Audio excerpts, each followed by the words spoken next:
सगळ्या काँग्रेस नेत्यांनी एकत्रित येऊन आपलं जाहीरपणे प्रतिक्रिया दिलेली आहे त्यावर. नाही, बरोबर आहे. काँग्रेस पक्षात जर अशा प्रकारची भूमिका असेल तर त्या संदर्भात त्यांचे जे हायकमांड आहे, राहुल गांधी असतील किंवा मल्लिकार्जुन खरगे असतील, ते त्याच्यावर निर्णय घेतील. हिसकावून घेऊ असं जर काँग्रेसचे अधिकृत कार्यकर्ते बोलत असतील तर ते नाना पटोले यांच्यासाठी, त्यांच्या प्रतिमेला महाविकास आघाडीचे नेते म्हणून फार डॅमेजिंग असं मला वाटतं.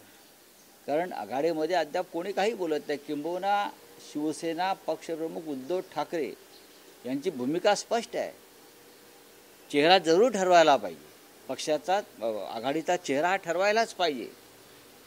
जर काँग्रेस पक्ष असा चेहरा देणार असेल तर आम्ही त्याचं स्वागत करू, आम्ही त्याचं समर्थन करू. ही उद्धव ठाकरे साहेबांची भूमिका आहे. म्हणजे शिवसेनेला मुख्यमंत्रीपद दिलं नाही तर आम्ही हिसकावून घेऊ. राष्ट्रवादीसुद्धा असं म्हणत नाही आहे की आम्हाला जर मुख्यमंत्रीपद मिळालं नाही तर आम्ही हिसकावून घेऊ. त्याच्यामुळे ज्या नेत्याच्या संदर्भात अशा प्रकारचं वक्तव्य केलं जातं त्या नेत्याला अशी वक्तव्य अडचणीची ठरू शकतात. नाना पटोले हे अत्यंत संयमी नेते आहेत काँग्रेस पक्षातले, निस्वार्थी नेते आहेत काँग्रेस पक्षातले. ते पक्षाच्या विजयासाठी अथक परिश्रम करत आहेत. त्याच्यामुळे त्यांच्या समर्थकांनी त्यांना अडचणीत आणण्याचं काम करू नये. अजित पवार यांना महायुतीतून